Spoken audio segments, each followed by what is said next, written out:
Chapter 90 Fan Xian on the move. Why am I making a move? Five Bamboos actually rarely used this kind of rhetorical sentence, and ever since Fan Xian left Tanyuzu and came to Kyoto, he seemed to have become even more mysterious than when he was in Tanyuzu, going so far as to not meet with Fan Xian even once. Fan Xian's heart dimmed, and he thought to himself that it was right. Even if the other party was the one who had watched him grow up, there was no reason for him to demand anything of him, and in this world, there was only the truth that he owed Uncle Five Bamboos. Five Bamboo heard that he didn't say anything, slightly inclined his body, and said lightly, "I have said once before, I have taught you for many years, and Fei Suo has also taught you. If you still can't deal with these small things, it's your own problem, not ours." It was only afterward that I realized that that big man was actually an 8th rank expert. "Uncle, you said before that my real 7th rank and my potential is at the 3rd rank. How should I not be a match for that big man?" Fan Xian smiled bitterly and said, "You said it was my own problem. Don't you care that I was killed by someone else? Are you dead?" Five Bamboo asked a question with an obvious answer, a rare second rhetorical question. Fan Xian stared at the black cloth on his face and sucked in a breath of cold air. "You were by my side the whole time?" "Yes." "Then why didn't you make a move?" Fan Xian lowered his voice and shouted angrily, "Those 3 guards are dead. Fuji Zijing was injured as well. I've never cared about the death or life of anyone other than you." Five Bamboo's words seemed cold and unfeeling. "The people around you are gathered because of yourself, and if you want to manipulate their lives, you must protect them, so the lives and deaths of those guards are your responsibility, not mine." Fan Xian fell into silence once again, knowing that Uncle Wu Zhu was actually right. "I can't help you too much." Five Bamboos said coldly, "On the cliffs of Tanyu, I once said that in Kyoto, if I were by your side, I would bring you trouble, and it would be some trouble that you would never want to face."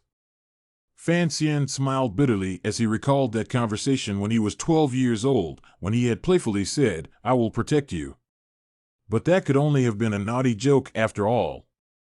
"So you remember, in Kyoto, I will never stand beside you in the sunlight, unless you are dying, or you are already dead." Five Bamboo continued to say without expression. Fan Xian didn't understand what a supremely powerful man like Uncle Five Bamboo was still afraid of, but he heard the words spoken in a decisive and non-negotiable manner, and nodded somewhat grimly. "Someone is coming." Five Bamboos said these 4 words very quickly before disappearing into the darkness once more. The visitor was a guest, but a guest that Fan Xian did not really want to see at this time. King Jing's son, Li Hongqing, walked in with a gloomy face, sat down on his butt on the edge of the bed without being seen, and lowered his voice to growl, "You know about today's news, don't you?"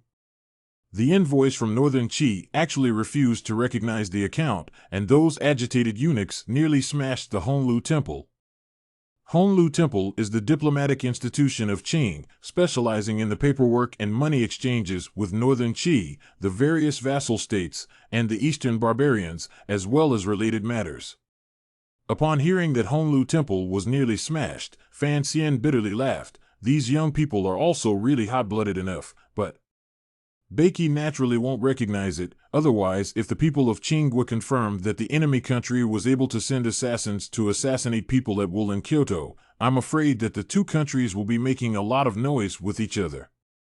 Li Hongqing laughed bitterly. "It's already starting to get rowdy. His Majesty has already issued an explicit decree, and the envoys from Northern Qi who stayed in Yanjing have already been kicked out of the city, and even their luggage has been thrown out." Fan Xian scoffed. "Dealing with the people outside is quite quick." Hearing something else in his words, Li Hongqing frowned. "I've been coming to see you for the past few days, and your injuries aren't healed, so there's something I can't easily say." Fan Xian sighed and said, "I don't know which life I owe you, having a treat and actually being assassinated.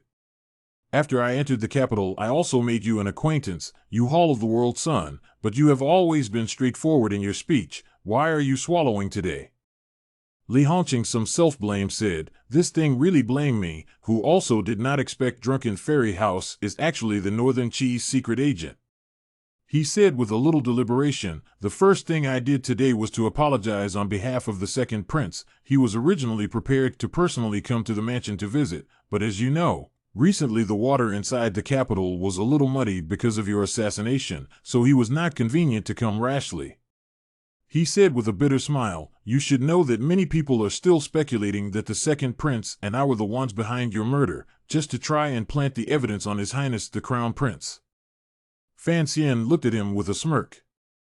Li Hongqing lost his smile and said, looking at me in such an inscrutable manner, "Do I have to admit that I masterminded this?" Fan Xian also laughed. He believed that this matter was not the other party's doing, because losing the support of the Fan family would be a loss that he could not possibly afford for the second prince, who already had no strong help in the dynasty. At least it is much, much bigger than the benefits gained from planting the crown prince. Fan Xian could not easily sit up from the bed. The maid helped him to pour a bowl of water to drink. Seeing the silhouette at the door, he could not help but curse in the bottom of his heart. He obviously suffered from such serious injuries, but the visitors are constantly, where is this recuperating from his injuries? It is clearly suffering. This time the person who came is a stranger, the person who came to report his identity. The original is the first supervisory Yuan officials, by decree to handle the affairs of the hospital, is checking the assassination case of the Nyolan Street. This case due to the involvement of the officials of the dynasty, coupled with rumors that there are some unspoken and unknown backgrounds behind the scenes, so a case should be all handed over to the supervisory Yuan. How to address? The subordinate has already poured a bowl of tea for the officials of the supervisory Yuan. Fan Xian narrowed his eyes and looked at the other party. This is the first time that he has seen the officials of the supervisory Yuan in any other place except for the last time when he bravely broke into the supervisory Yuan. And it seems that the officials of the supervisory Yuan have a dead and rotten smell on their bodies, and this feeling reminds Fan Xian of that goddamn teacher Fei Jia once. Again. My official Mu Tai. The official, whose lips were like thin iron and whose face was deep black, replied without expression, "Some days ago, your son was seriously injured, so there were some questions that weren't asked clearly, so I've been ordered to come and inquire today. So please cooperate." Fan Xian frowned, thinking that this official seemed to be unaware of the secret relationship between the Fan Mansion and the supervisory court, which is why he spoke in such a manner, and said indifferently, "I'm already weary, let's talk about it some other time."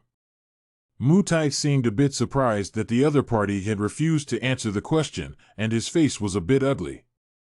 Fan Xian waved his hand and asked curiously, "The joint submission from the courtyard and the Ministry of Justice has already been handed in. What else do you need to ask?" "There are some things that have yet to be clarified." The official named Mu Tai stared intently into Fan Xian's eyes. Fan Xian's heart fluttered, knowing that the supervisory court was also suspecting the matter of that batch of archers, but what purpose would it serve to come and ask himself? What he has offended in Kyoto is only Guobaokuan, the son of a district civil servant, and he definitely does not dare to collude with Northern Qi. As for the Crown Princess side, that is something that he cannot even say. Fan Xian pulled out the waistplate Fei Jia left for himself from under his pillow and threw it over. "All of us are our own people, what to say directly?" Mu Tai did not move a sip of the tea around him, took the medal and looked at it twice. His face changed dramatically. He actually left his seat and got up, walked to Fan Xian and knelt on one knee in front of him, saluting with both fists clasped together. "Greetings to you, Your Excellency." Looking at Lord Mu, who was honestly kneeling in front of him, Fan Xian was shocked and did not think that this piece of sign had such a great role. How did he know that the sign left by Fei Jia was a Tissi sign? A transcendent existence of the Supervisory Academy independent of the 8 major divisions, in addition to the Dean, Lord Chen, who could give direct orders, was at par with the 8 major divisions' organizers. So this Mu Tai was inevitably shocked when he saw it, and he naturally knelt down to ask for his peace.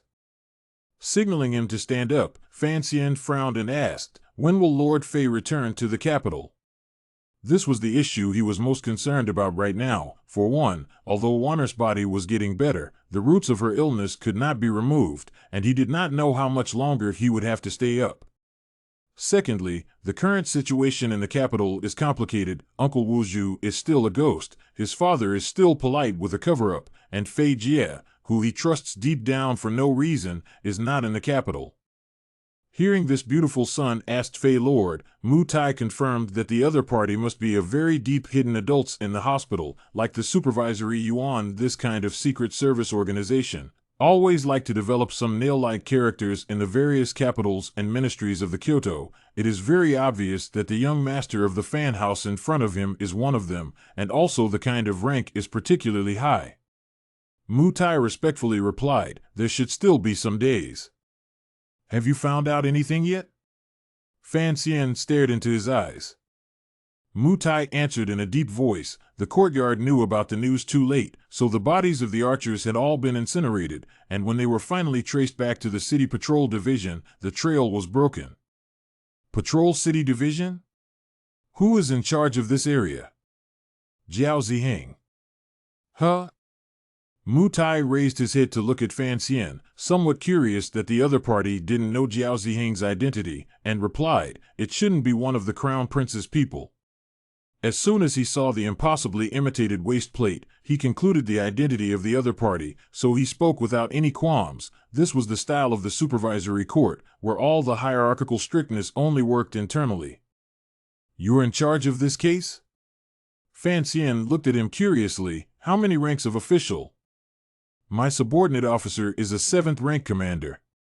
Mu Tai smiled and replied, just an errand boy. When will Sariri be able to enter the capital? Fan Xian suddenly thought of the only witness and frowned. That group of people ran fast, and even if they were intercepted now, it would take some days before they could return to Kyoto. Mu Tai looked at him, thinking that he had guessed why someone would collude with Northern Qi to assassinate this beautiful male in front of him, and it seemed that this male was a key candidate for cultivation in the courtyard. As soon as he thought of this, his heart warmed up, as if he had discovered some opportunity to soar, and he boldly asked, My lord, although I don't know what affairs you are specifically executing in the capital, but you are after all new to Kyoto, if there is any place where I need my subordinate services, please feel free to command. Fan Xian asked curiously, what about your current affairs? Mu Tai said with a simple smile, you can transfer them immediately.